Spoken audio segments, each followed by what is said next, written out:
करती हूँ।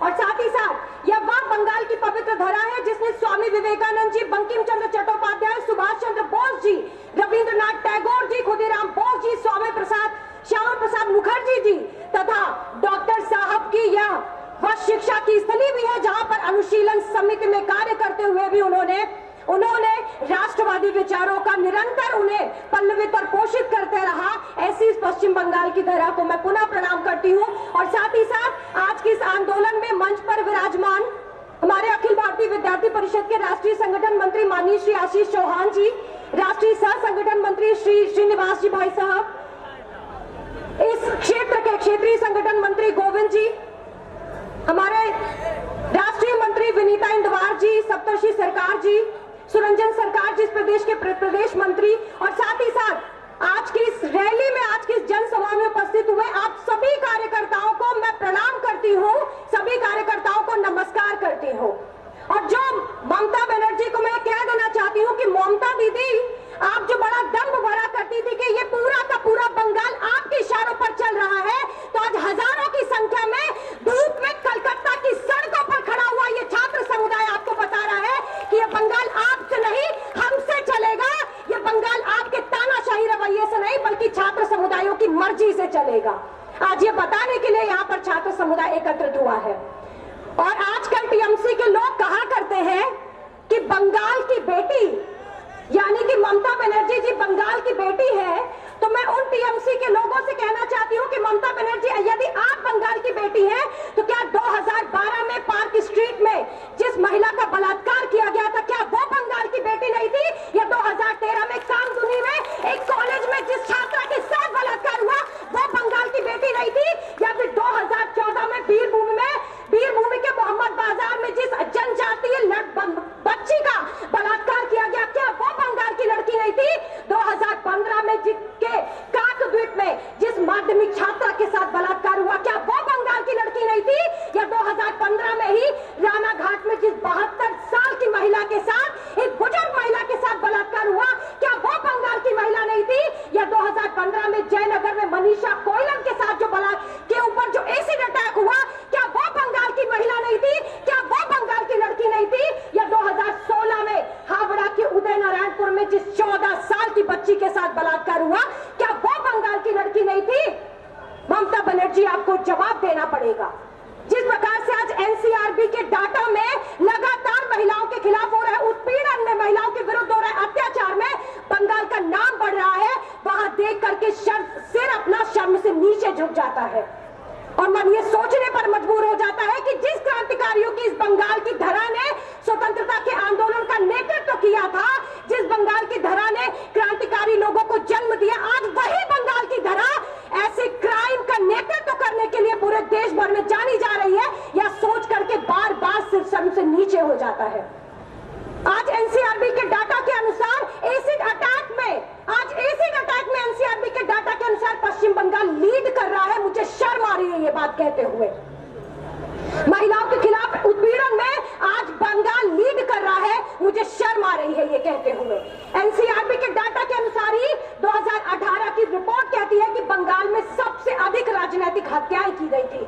2016 की रिपोर्ट कहती है कि मानव तस्करी में नंबर 2 पर रहने वाला राज्य यदि कोई है तो वो पश्चिम बंगाल है। मुझे पुनः शर्म आ रही है ये कहते हुए। 2016 में ही लगभग 44% तक की मानव तस्करी, यदि पूरे देश भर में जो 100% मानव तस्करी का डाटा है उसमें मुझे शर्म आ रही है ये कहते हुए कि 40% तक की मानव तस्करी पश्चिम बंगाल के अंतर्गत हुई है। और ये ममता दीदी कहती है कि उन्होंने पश्चिम बंगाल को बड़े ही प्रगति के रास्ते पर ला दिया है। मुझे ये सोचने पर मजबूर होना पड़ता है कि आखिर पश्चिम बंगाल किस तरीके की आज प्रगति के मार्ग पर चल रहा है। कभी विधवा के साथ बलात्कार हो जाता है, कभी डिवोर्सी लेडी के साथ बलात्कार हो जाता है, कभी एक 14 साल की बच्ची के साथ बलात्कार हो जाता है, कभी 72 साल की एक बुजुर्ग महिला के साथ बलात्कार हो जाता है। और ममता बनर्जी बलात्कार की घटनाओं पर कहती है कि अरे ये तो सुनियोजित तरीके से हुआ था। वो एक अवधि में कहावत कहते हैं कि जेके न फटे बेवई ऊका जाने पीर पर आई। जब तक जिसके ऊपर घटती नहीं है वो उस व्यक्ति का दर्द नहीं समझ सकता है। मैं नहीं चाहती हूं कि कभी किसी भी महिला के साथ दुर्व्यवहार हो, कभी भी किसी भी महिला का बलात्कार हो, परंतु एक महिला मुख्यमंत्री का ऐसा स्टेटमेंट देना कि एक महिला के साथ बलात्कार हो रहा है तो वो अपने बलात्कार की घटना को बढ़ा चढ़ा करके बता रही है, या फिर सुनियोजित तरीके से उसका बलात्कार हुआ है, या फिर वह महिला झूठ बोल रही है, या शर्म आने वाली बात है। यही टीएमसी के एक विधायक, इसी आपके पश्चिम बंगाल की एक नेता, जब वो ये कहती है कि पश्चिम बंगाल में रेप हो रहा है, तो टीएमसी के विधायक महोदय ये कहने लग जाते हैं कि क्या आपके साथ बलात्कार हुआ क्या पश्चिम बंगाल में, जो आप बलात्कार की बात कर रही है। तो वो ये चाहते हैं कि जब तक पश्चिम बंगाल में हर एक महिला का बलात्कार ना हो जाए, तब तक एक भी छात्रा, एक भी महिला बलात्कार के विरुद्ध आवाज ना उठाए। पर हम उन्हें ये कह देना चाहते हैं कि हम विद्यार्थी परिषद के कार्यकर्ता जब परिवर्तन के लिए अपनी मुट्ठी बांध करके अपना हाथ ऊपर उठाते हैं, तो जब तक परिवर्तन नहीं ले देते तब तक अपने कदम ताल को रोकते नहीं है। हम तब तक आगे बढ़ते रहते हैं जब तक परिवर्तन करके नहीं दिखा देते हैं।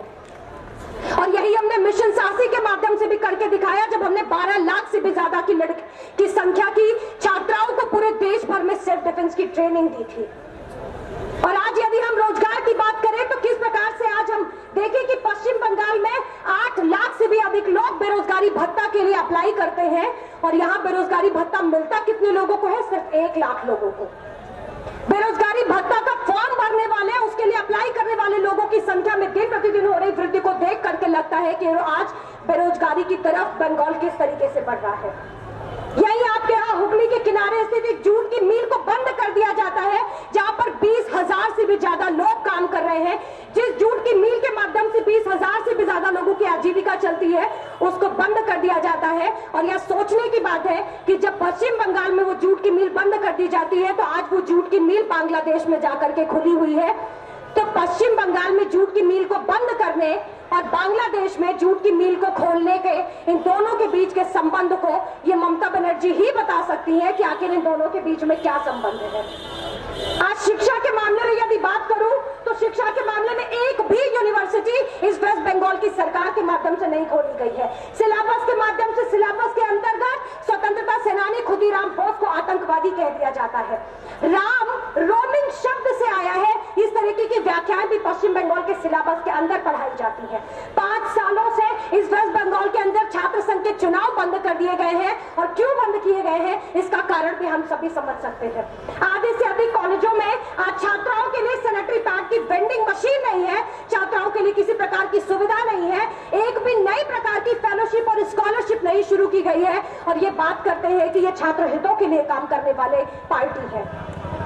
इसी तरीके से हम देखें कि गणतंत्र की, जिस बाबा साहब भीमराव रामजी अंबेडकर ने संविधान की रचना की और हम सभी को अपने धर्म को, अपने संप्रदाय को मानने की, अपनी धार्मिक स्वतंत्रता का अधिकार दिया, आज उसी वेस्ट बंगाल में मुस्लिम तुष्टीकरण करते हुए किस प्रकार से ममता बनर्जी दिन प्रतिदिन हमारे संवैधानिक अधिकारों की हत्या करती चली जा रही है।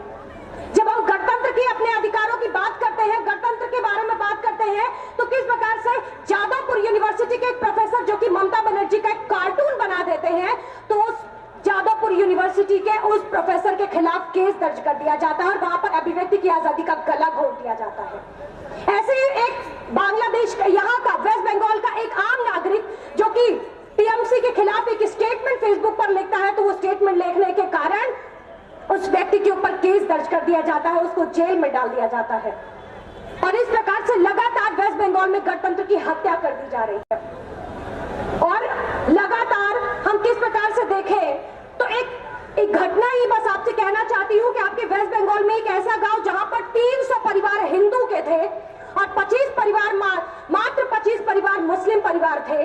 दुर्गा पूजा, जिसके लिए पूरा विश्व में बंगाल जाना जाता है, जब वो 300 परिवार दुर्गा पूजा सेलिब्रेट करते हैं, मनाते हैं, तो वहीं पर वो 25 परिवार को पेट में दर्द होने लग जाता है और पुलिस में जाकर के शिकायत करते हैं, और उनकी शिकायत के बाद में उन 300 परिवारों के संवैधानिक अधिकारों, उनके धार्मिक स्वतंत्रता के उस अधिकार को बंद कर दिया जाता है और वहां पर दुर्गा पूजा रोक दी जाती है। ममता बनर्जी, हम आज भी नहीं भूले हैं कि जब हनुमान जयंती पर रैली निकाली जा रही थी तो किस प्रकार से हनुमान भक्तों के ऊपर लाठीचार्ज किया गया था। और मैं उसी के द्वारा कहना चाहती हूँ कि आज जिस प्रकार से ममता बनर्जी वेस्ट बंगाल में मुस्लिम तुष्टीकरण के के राह पर आगे बढ़ रही है, तो मैं उनसे कहना चाहती हूँ कि किसी को तो रसगुल्ला ममता बनर्जी दे रही हैं और किसी को रसगुल्ला का रस भी नहीं दे रही हैं। तो एटा चोलबो ना ममता दीदी, एटा नो चोलबो ना। ये आपको ध्यान रखना पड़ेगा कि आज वेस्ट बंगाल में अपने संवैधानिक अधिकारों की रक्षा के लिए आज सड़कों पर हर एक छात्र हजारों की संख्या में कोलकाता की सड़कों पर उतर करके आज छात्र अपने संवैधानिक अधिकारों की मांग करने के लिए उतरा हुआ है। और अंत में आप लोगों से बस ये आग्रह करूंगी और आप लोगों से एक आश्वासन भी लेना चाहती हूँ कि आज जब हम बंगाल की सड़कों पर उतरे हुए हैं तो ये विद्यार्थी परिषद का इतिहास है कि विद्यार्थी परिषद ने चाहे घुसपैठियों के खिलाफ आवाज उठाई हो या फिर कश्मीर में धारा 370 के खिलाफ अपनी आवाज को बुलंद किया हो, जिस भी मुद्दे को विद्यार्थी परिषद लेकर के आगे बढ़ती है उसे अंतिम परिणति तक पहुंचाती है। तो आज जब हम मुद्दों को लेकर के यहाँ पर उतरे हुए हैं तो हम उन मुद्दों को सफल बनाएंगे। हम बंगाल के परिवर्तन के लिए सड़कों पर उतरे हैं। तो मैं आपसे आश्वासन चाहती हूँ कि क्या जब तक बंगाल के छात्रों को, बंगाल के नागरिकों को रोजगार नहीं मिल जाएगा, हम लड़ेंगे कि नहीं लड़ेंगे? जब तक महिला सुरक्षा सुनिश्चित नहीं होती बंगाल में, हम ऐसे ही सड़कों पर डटे रहेंगे या नहीं डटेंगे? जब तक इस बंगाल में मुस्लिम तुष्टीकरण को समाप्त करके हर एक व्यक्ति को उसके संवैधानिक अधिकारों को प्रैक्टिस करने का अधिकार नहीं मिल जाता, हम सड़कों पर डटे रहेंगे या नहीं डटेंगे? और आज यहाँ पर बंगाल का उपस्थित एक एक छात्र अपनी इस जोरदार स्वर में वो ये बार बार कह रहा है कि जुल्मी अपने सत्ता के हथियारों के माध्यम से चाहे जितने जुल्म कर ले, पर हम पीछे हटने वाले नहीं हैं। और उन्हीं विद्यार्थी परिषद के कार्यकर्ताओं के लिए कुछ चंद पंक्तियां बोल करके अपनी बात को समाप्त करना चाहती हूँ कि घास का ढेर नहीं हम जो जलाकर राख कर दोगे। हम विद्यार्थी परिषद के कार्यकर्ता कोई घास का ढेर नहीं है हम जो जलाकर राख कर दोगे। सोना है हम तब कर और भी निखरते हैं, सोना है हम तब कर और भी निखरते हैं। कौन डरता है तेरी डुबो देने की धमकियों से? जब विद्यार्थी परिषद के कार्यकर्ता पश्चिम बंगाल में रैलियां निकालते हैं तो महोदया आप लाठी चार्ज कर देते हो कि आज ये दीवार पर्दों की तरह हिलने लगी। ममता बनर्जी की वो मुख्यमंत्री आवास की जो दीवार है, आज वो दीवार पर्दों की तरह हिल रही है कि आज ये दीवार पर्दों की तरह हिलने लगी। शर्त लेकिन है कि ये बुनियाद हिलनी चाहिए, शर्त लेकिन है कि ये बुनियाद हिलनी चाहिए। और ममता बनर्जी को अपने पूरे छात्र समुदाय और युवा समुदाय की तरफ से चेतावनी देते हुए मैं अपनी बात को समाप्त करती हूँ। वंदे मातरम, भारत माता की जय, जय बांग्ला, जय हिंद। ধন্যবাদ মিলিজিকে। উনি আমাদের ওমেন সেফটি নিয়ে বললেন।